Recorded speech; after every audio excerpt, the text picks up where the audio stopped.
Here we are, back in our main finds room in Wessex Archaeology Portway House. Okay, so this is Romano British Black Burnish ware pottery, so called because it is usually sort of a greyish dark brown or black and often burnished, so it's been very well polished. In this case on the inside it's a bowl and usually on the outside often decorated with burnished lines. So here are some of the pots that we've taken out of the boxes we've just collected from the store. The New Forest pottery industry began production around somewhere between AD 250 and 270.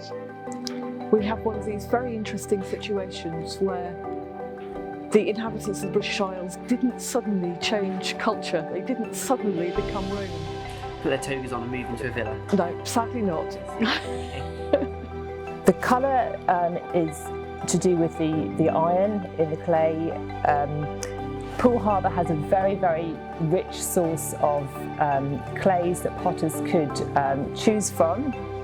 Some examples of the different types of clays here. This is a white firing clay from Round Island, one of the islands within Poole Harbour. This is a type of clay known as ball clay. Ball clays are very fine kaolitic sedimentary clays, and they occur in very few places in the world. But we also have these more red firing clays, which tend to be quite sandy, and you find these all around the harbour and the Isle of Purbeck as well.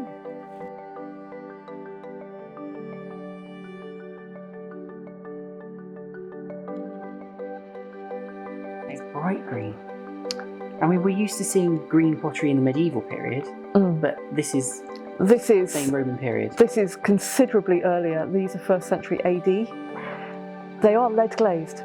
Okay. They come from Saint-Rémy in France and were mostly little cups and flagons, sometimes with moulded decoration, but beautiful colour. Very, very fine. Very fine. Very fine. So these are thrown, are they? Yes, those are wheel thrown. Every thrown pot has to be centred before the clay can actually be thrown. So prepare your clay by kneading and wedging, and with the correct size lump of clay, got usually by weight for the size of the pot you want to make, throw the clay down onto the wheel head with the wheel going anti-clockwise and start to centre it by first of all coning the lump of clay. These pots, the body of which is an earthenware clay, not terracotta, and it could have been fired to a much higher temperature if they'd had the ability to do that, but as they are only fired to about 900, between 900 and 1000 degrees, they remain porous.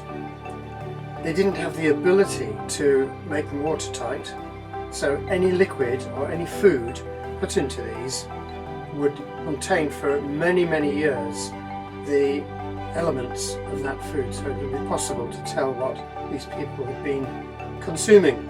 Can we find out what would have been in these jars? We could through chemical analysis of residues that have been absorbed into them. We don't generally do that except part of research projects. It's not standard because it is an expensive and destructive technique. Some of the pots also have painted decoration. This one, for example, has what look like wheels, maybe symbols of the god Fortuna and wheels of fortune. Nowadays we use a wax resist to get a design like that.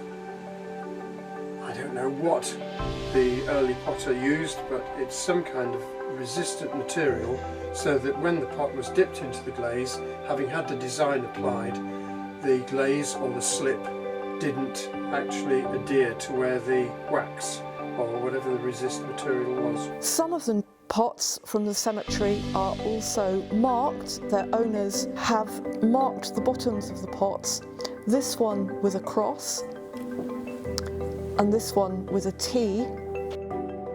What I will also do is put my initials on the bottom so that when somebody digs it up in 1,000 years' time, they will say somebody with the initials MF made this. That's all they will know about me.